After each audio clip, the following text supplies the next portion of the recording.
Саламатсыздарбы? Парламентаризм сабактары талкуусунун бүгүнкү коноктору депутат Рыскелди Момбеков жана Борбордук шайлоо комиссиясынын төрагасынын орун басары Абдыжаппар Бекматов. Кош келдиңиздер. Жогорку кеңештин январь айындагы календардык планы бекиди. Ал жердеги эң негизги мыйзам долбоорлорунун бири Кыргыз Республикасынын президентин жана жогорку кеңештин депутаттарын шайлоо жөнүндө конституциялык мыйзамга өзгөрүүлөр каралышы күтүлүп жатат. Мына апта башында президент Сооронбай Жээнбеков дагы жогорку кеңештин төрагасы ошондой эле фракция лидерлерин чакырып, мына дал ушул мыйзамды тезирээк кабыл алып берүүнү өтүндү. Шайлоо эрежелерин кайрадан карап чыгуу муктаждыгы эмнеден улам пайда болду? Бул жашоо өткөн сайын, шайлоолорду өткөн сайын биздин өткөрүлгөн шайлоодогу мүчүлүштүктөр болот. Алдыңкы эл аралык тажрыйбалар болот. Ошону биздин өзүбүздүн республикада колдонуу максатында анан шайлоо мыйзамдарында бир топ конкреттештирүүнү талап кылган нормалар керек болгон. Анын үстүнө биздин эл аралык, биз бир нече эл аралык уюмдарга мүчөбүз. Ошол биз мүчө болгон эл аралык уюмдардын талаптары бар. Шайлоо мыйзамдарын шайлоо болгонго чейин, бир жыл калганга чейин гана өзгөртүү, андан кийин кеч болгондо өзгөртпөө жөнүндө көрсөтмөлөр бар. Анан дегел андай норма болбогон убакта деле шайлоо процессинин катышуучулары, мисалы талапкерлер, саясий партиялар үчүн шайлоонун эрежелери, шайлоо мыйзамдарынын негизги талаптары алдын ала маалым болуш керек. Ошого жараша шайлоо процессинин катышуучулары даярдык көрөт.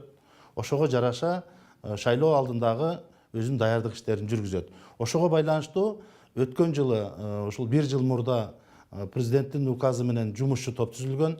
Жумушчу топ жерлерде региондорго чыгып, саясий партиялардын, жергиликтүү кеңештин депутаттарынын жана жергиликтүү өз алдынча башкаруу органдары, жергиликтүү администрациялардын өкүлдөрү менен биргеликте шайлоо мыйзамдарын өркүндөтүү боюнча, аларды конкреттештирүү боюнча жерлерде угууларды өткөзүп, талкууларды өткөзүп келип, азыркы кезде жумушчу топ тарабынан депутаттарга берилди. Депутаттар азыр ошол конституциялык мыйзамга демилгени азыр чыгарып отурушат. Мына өзгөртүүлөрдүн долбоору октябрь айында жогорку кеңештин сайтында коомдук талкууга коюлган. Болжолу менен ушул калыңдыктагы өзгөртүүлөрдө абдан көп. Мунун ичин айтып отурсак, эми убакыт жетпейт, эфирдик убакыт жетпейт. Бирок негизги мындай өзгөрүүлөр кайсыл болот? Эл сезе турган, элдин ошол шайлоо укугуна, шайлоо процессине партиялар сезе турган эң негизги өзгөртүүлөр кайсылар? Негизги өзгөртүүлөр мен 5-6 санап берейин. Негизги бул биздин муну айтып жүрөбүз, чет өлкөдө биздин 1 миллионго жакын элдерибиз чет өлкөдө жүрөт деп айтып атабыз. Аларды мына өткөн парламенттик шайлоодо, президенттик шайлоодо 5-6 эле миң биздин жарандарыбыз шайлоого катышып атат. Калган көп жарандарыбыздын шайлоого болгон укуктары камсыз болбой калып атат. Аларды камсыз кылуу максатында эгер эсиңиздерде болсо, мына конституциялык мыйзамдын талаптарына ылайык чет жактарда шайлоо участкалары, добуш берүү участкаларында бир дипломатиялык өкүлчүлүктөрүбүздө, элчиликтерде, консулдуктарда гана ачылса, азыр биздин мамлекеттик органдардын өкүлчүлүктөрү бар. Мисалы, биздин Ички иштер министрлигинин өкүлчүлүгү бар, миграция кызматтарынын өкүлчүлүгү бар. Дагы бир нече биздин мамлекеттик органдардын өкүлчүлүктөрү бар чет өлкөлөрдө. Ошол жерлерде дагы шайлоо добуш берүү участкаларын уюштуруп, биз ошол чет өлкөдө жүргөн жарандарыбыздын конституциялык укугун камсыз кылуу максатында ушундай шарттарды түзүү боюнча аларды тизмеге алуунун жол жоболорун жөнөкөйлөштүрүү. Мисалы, алар учетко, консулдук учетко туруш керек, анын төлөй турган төлөмдөрү бар. Аларды да жок кылуу максатында ушу убактылуу консулдук учетко алынат. Алар өзүнүн баягы заявительный формада мен бармын деп келип, мен шайлоого катышат элем десе, алар баягы биометрикалык маалыматын берген, ошонун негизинде тизмеге киргизилет, добуш берүү бүтөт, шайлоонун натыйжасы аныкталгандан кийин тизмеси илинип туруп, ал учету жокко чыгарылат. Кыскартып айтканда, шайлоого катышууну көбөйтөт экенсиздер. Дагы кандай өзгөртүүлөр? Чет өлкөдөгү биздин жарандардын конституциялык укугун камсыз кылуу боюнча шарттар түзүлөт. Мындан сырткары тизмелерде билесиздер, мурда өз алдынча башкаруу органдары тизме түзүп жүргөн.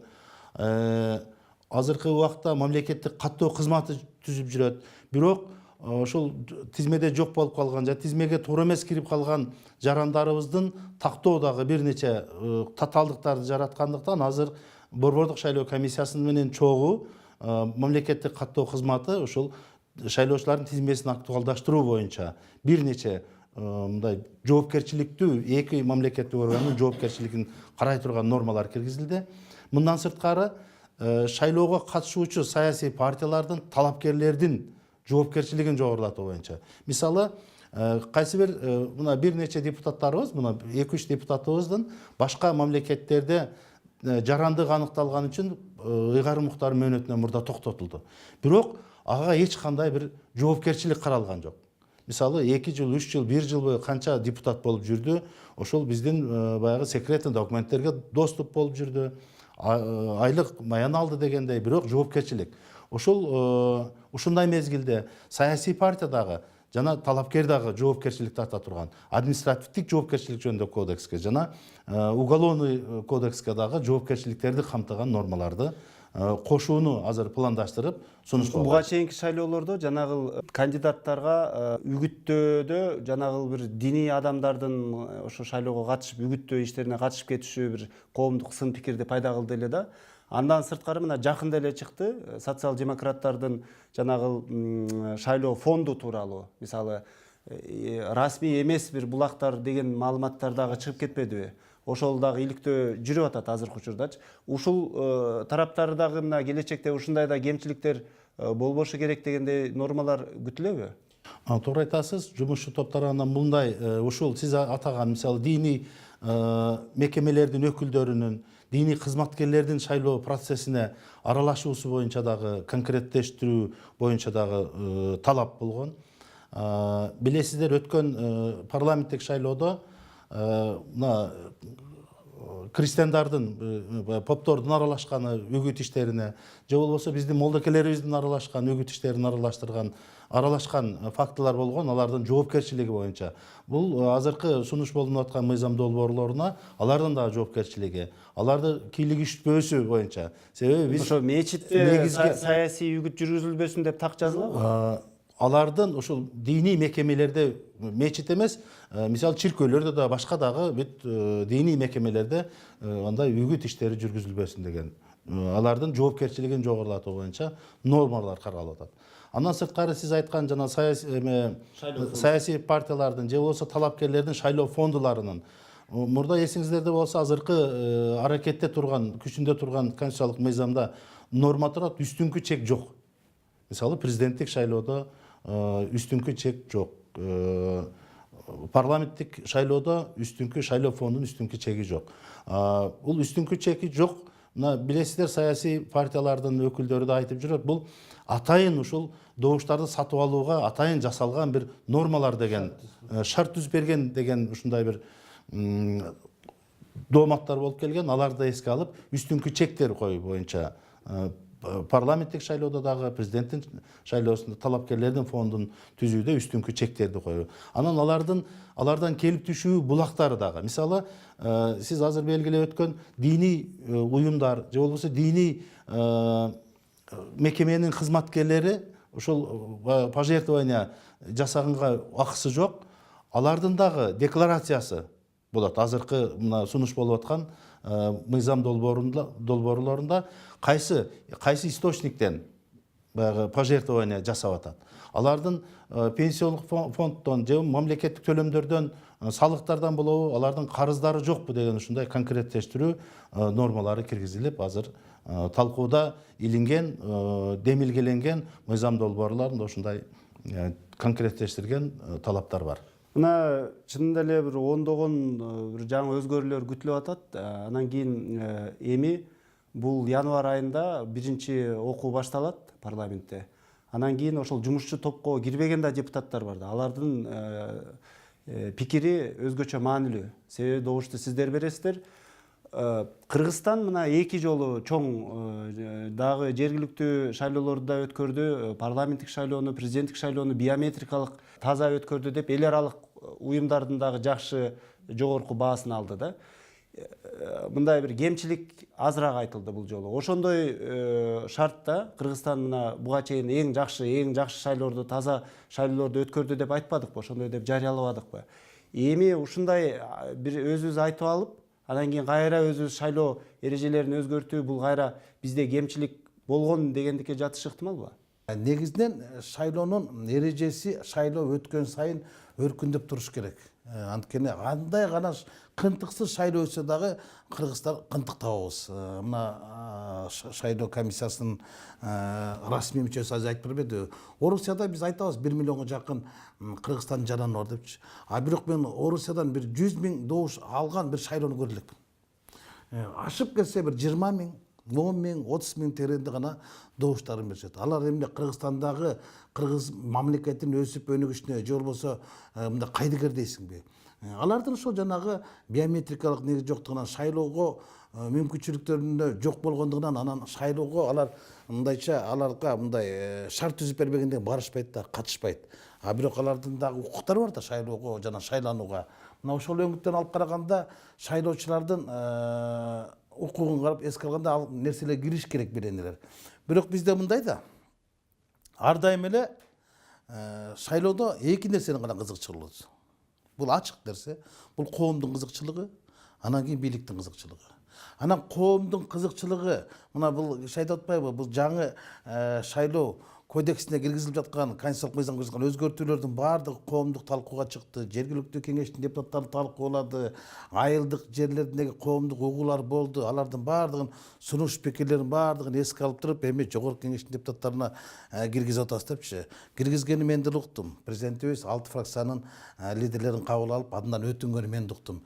Кеп ушул нерседе болуп жатат. Биз мен азырынча тааныша элекмин, бирок мен өзүмдүн пикирим бар бул боюнча.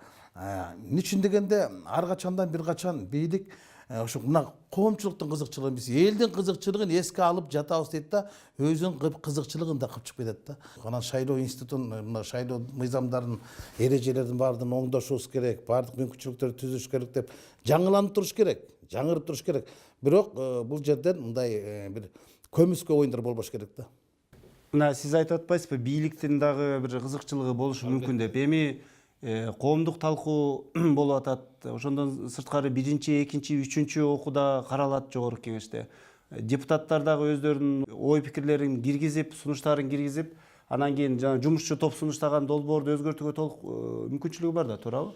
Мен эми ошол жумушчу топко кимдер кирди, ошолго коомчулуктан кирдиби, башка мисалы оппозициялык саясий партиялардан кирдиби, мисалы өткөн шайлоолордо жетпей калган, андан мурунку шайлоолордо жетпей калган партиялардан талапкерлер кирдиби, мен билбейт экенмин жумушчу топту. Эми жумушчу топту түзгөндө ал президенттин тапшырмасы мененби, өкмөттүк түзүлөт да.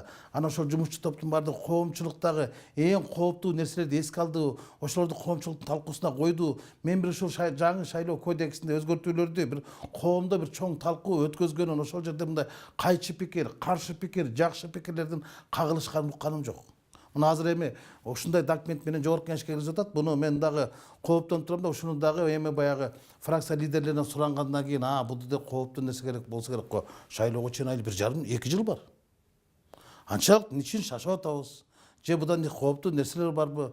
Же болсо жана бизге каптын ичине шибегени катып келдиби? Бунун баардыгы эми парламентте кылдаат иликтениш керек. Мына ошо парламентте иликтенип жаткан күндө дагы ошолордун мөөнөттөрүн бар так сакталыш керек. Биринчи окуу менен экинчи окуу менен үчүнчү окуунун ортосу комитеттерде каралганда баягы коомчулуктун пикирлерин баарын эске алып туруп, депутаттар мына биз эл өкүлүбүз да, биз ошолордун баардыгын ушул жерде өзүбүздүн сунушубуз менен киргизишибиз керек. Эл ошондо гана бизге дагы анан шайлоо эреже так болуш керек шайлоого чейин. Эрежени билгенден кийин анан эрендер таймашка чыгышат. Анан эрежеде ошол эрежедей болуш керек. Ал бийлик эми бийлик кандай болгон күндө дагы бийликти кармап калыш үчүн өзүнө ыңгайлуу түзөт. Мисалы шайлоочулардын саны көбөйткөндө аларда мүмкүнчүлүк да көбөйөт. Мына бизге чейин буга чейинки шайлоолор, даже Америкадагы шайлоолорго деле сын айтылып атпайбы? Акыркы америкалыктар шайлоолордуга Орусия кийлигичти деген чыр бүгүнкү күнгө чейин бүтпөй келет. Кандай гана идеалдуу, мыйзамдуу шайлоо өтпөсүн, баары бир артынан сөз чыгат.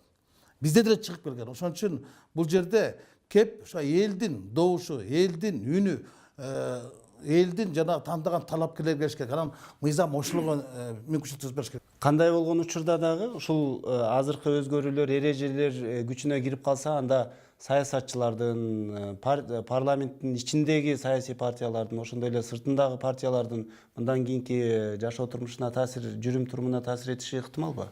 Таасир этет. Эми мындай да, биздеги азыркы парламентте болгон 6 фракция, же болбосо 6 партиянын өкүлчүлүгү отурат да. Булар баягы кийинки шайлоого каалайбызбы, каалайбызбы, 6 партиянын тең катыша турган дымагы бар.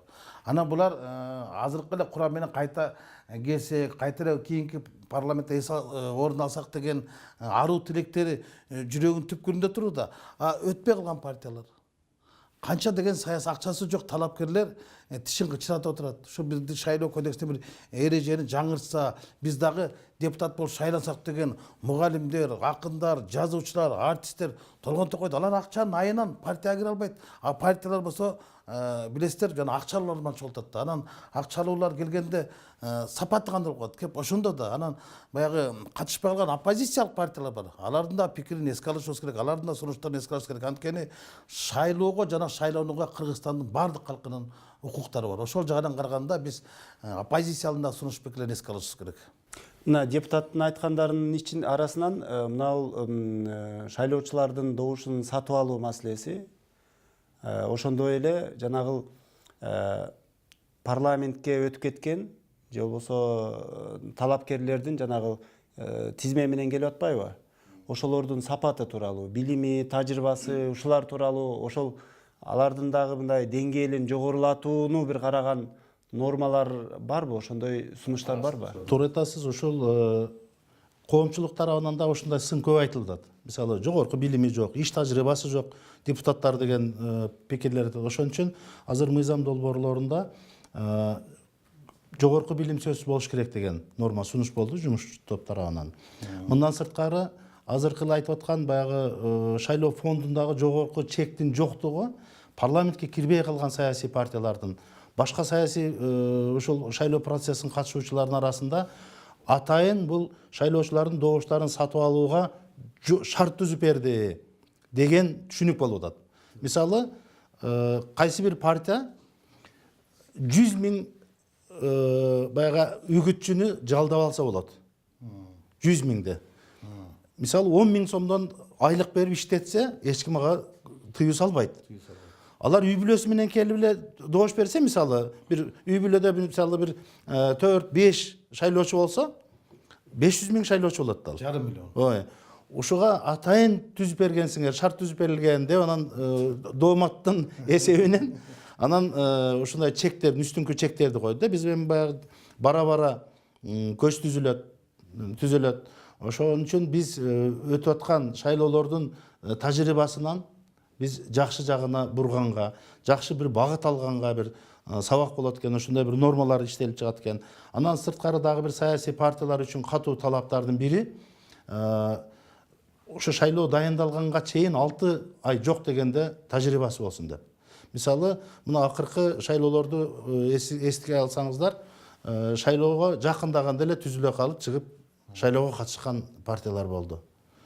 Айрым жергиликтүү кеңештин депутаттарынын шайлоосунда 1 ай калганда түзүлүп туруп, бутуп алып, ошол пакетти утуп алгандар саясий партиялар болду. Бул эми баягы албетте саясий партиялардын, жаш партиялардын өскөнү, алардын коомчулукта өзүнүн бир ээлеген уролу, орду болгону жакшы дечи, бирок саясий партияны биз саясий системаны түптөп аткан мезгилде саясий партиялардын дагы туруктуу болгону, алардын эл коомчулуктун арасында кадыресе 2 бутка турган саясий партиялар биздин коомдо, өкүлчүлүктүү органыбызда болсо экен деген бир жакшы ой тилек менен ушундай нормалар, жанагындай чектөөлөр дагы саясий партияларга коюлду. Анан сырткары дагы бир талапкерлердин жанагыдай соттуулугу жашырылып калган болсо, же болбосо башка мамлекеттин жарандуулугун жашырып калган болсо, ошол саясий партия дагы жоопкерчилик тарта турган нормалар киргизилди. Азыркы мыйзамдар боюнча келерки мына эң ири шайлоо бул жогорку кеңештин шайлоосу. Ал качан күтүлөт? Анан кийин мына 1 жыл калганга чейин өзгөрүшү керек деп атпайсыздарбы? Демек, азыркы мына бул конституциялык мыйзамдарга өзгөртүүлөр жогорку кеңеште качан кабыл алынышы керек, эгер идеалдуу вариант? Биздин мыйзамдарга ылайык жогорку кеңештин депутаттарынын шайлоосу 20-жылдын күзүндө болот. болжол менен октябрь деп коелу, ошол күзүндө болот. Ошого 1 жыл калганы бул ушул 19-жылдын күзүнө чейин кабыл алынышы. Бул эл аралык уюмдардын алдыда биздин өзүбүздүн милдеттемелерибиз дагы, анан биздин өзүбүздүн ошол шайлоого катышуучу саясий партиялардын, шайлоо процессинин катышуучулары дагы талап ошондой. Кыскасын айтканда, оюндун эрежелери 1 жыл мурда бизге дайын болсо экен, белгилүү болсо экен, баягы шайлоого келе калганда эле шайлоо күрөөсүн жогорулата коюп, же болбосо ага бир кошумча бир барьерлерди түзө койгон, бул саясий партиялар үчүн, талапкерлер үчүн бир топ мындай бир ыңгайсыздыкты пайда кылат. Ошон үчүн ушул шайлоого чейин 1 жыл калганда шайлоо мыйзамдарын өзгөрүүсүнө тыюу салган норма дагы ушул азыр конституциялык мыйзамга, переходной период положениялерге ошол киргизилди. Элдер бул жогорку кеңештен айрыкча бул жашоо турмуштун жакшыртышын эле күтөт да. Анан саясат, шайлоо дегендер бул кандайдыр бир ошол депутаттарга, саясатчыларга эле керектүү нерседей сезилет да. Бирок ушул азыркы шайлоо эрежелерине өзгөртүүлөр сунушталып, ошол жогорку кеңеш талкуулап жатканы бул элдин дагы жашоо турмушуна таасир бериши ыктымалбы келечекте? Албетте ыктымал. Нурагыз айтып атасың да, азыркы шайлоолор бул саясатчыларга же болбосо шайлана турган адамдарга өзгөчө керек эмес. Өзгөчө бул элге керек.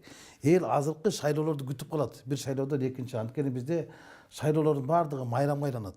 2-3 ай маян алышат. Мына 100 миңден ашык шайлоо агитаторлор иштешет. Ар бир партиядан кошумча айлык, кошумча концерт, бекер гезит дегендей. Бизде эмне үчүн мындай нерсе пайда болгон? Анткени мамлекеттик маалымат каражаттары бийликчил гана же болбосо бийлик көздөгөн партияларга мүмкүнчүлүктү көбүрөөк берет да, башка партияларга, оппозициялык дейсизби, партияларга мүмкүнчүлүктү азыраак бергенден алар жок, биздин үнүбүз КТРден чыкпаса биз мындай шайлоочулар менен түздөн түз жолугушабыз деп райондун центрлерин ортуп анан ушундай кылып кеткенде, мына ушул жагын дагы эске алышыбыз керек да. Мына ошол нерселердин баардыгы элге, мисалы бир партия келип кетти, артынан экинчи партия, анын артынан үчүнчү партия, бир райондун центринде 5 жолу Күнүгө майрам. Күнүгө майрам.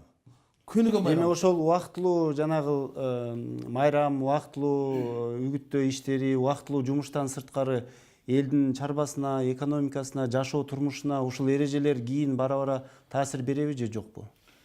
Мен канчалык деңгээлде таасир берет, бул шайлоо деген элдин чыныгы тандоосу болуш керек. Бизде шайлоону эл түшүнбөй эле саясий партиялар өздөрү түшүнүп алышат да. Элдин шайлоого болгон кызыгуусу, элдин тандоосу программалардын таймашы болуш керек болчу. Бизде талапкерлердин таймашы болуп атпайбы? Талапкерлер башка нерсе менен турушат да. Эл качан ошо шайлоолордон канаат алат? Качан гана өздөрү көксөгөн адамды парламенттен же шайлоодон утуп чыкса андан ошондон эме болот. Азыр элге шайлоолордун экинчи жагы керек болуп калган. Алар өзгөчө басымды ошо каражат табуу жагын гана ойлоп калышпадыбы? Анан партиялардагы талапкерлер деле билип калган. Баягы идея менен программага ашып кетсе бир 20-30, даже 20% гана адамдар добуш берет. Калганын баардыгы эле бизде акчага добуш берет. Анан кийин мындай өңүттөн алып караганда, мындай экономикалык же болбосо келечекте ошол жанагы партиялардан, шайлоодон пайданы эл ошол мөөнөтүн эле гана көрөт. Мөөнөтүн эле гана көрөт, шайлоолордун үгүт учурунда гана көрөт да. Андан кийин нааразы болуп жатышпайбы? Эл кандай парламент келди, артынан эле ошо бизди шайлаган эл кайта эле бизге бүгүн нааразы болуп жатпайбы? Мындай шайлоо дегенде биз мындай бара-бара көч түзөлөт, оңолотуп атпайбызбы? Элди биз мындай башка өңүттө талапкерлер дагы өздөрүнүн ошо парламентке барсак биз мындай мыйзамдарды иштеп чыгарабыз, мындай экономиканы оңдой иштеп туруп программалардын таймашы болбой атпайбы? Бизде пландардын эмес, кландардын таймашы болуп атат да. Бизде мына үгүт иштерин жүргүзүүдө ким колунан келген, мисалы кээ-биркилер тоо ташка жазып атат. Кээ-биркилер столбага илинип атат. Кээ-бирки бою жеткен жерге илип атат, кээ-биркиси бир кран менен бир жерге илип атат. Ушулдан нерселерди жок кылуу максатында саясий партияларга мындай тең шарт түзүү максатында азыр ушу массалык маалымат каражаттарынан жүргүзүүнү басымдуу бөлүгүн ушул массалык маалымат каражаттары аркылуу жүргүзүлсүн деген нормалар киргизилип атат.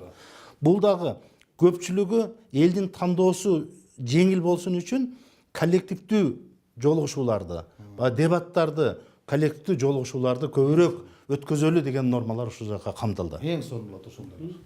Маегиңиздерге рахмат. Парламентаризм сабактары талкуусу ушуну менен соңуна чыкты. Биз бүгүн Кыргыз Республикасынын президентин жана Жогорку Кеңештин депутаттарын шайлоо жөнүндө мыйзамдарга демилгеленип жаткан өзгөртүүлөр тууралуу кеп кылдык. Саламатта калыңыздар.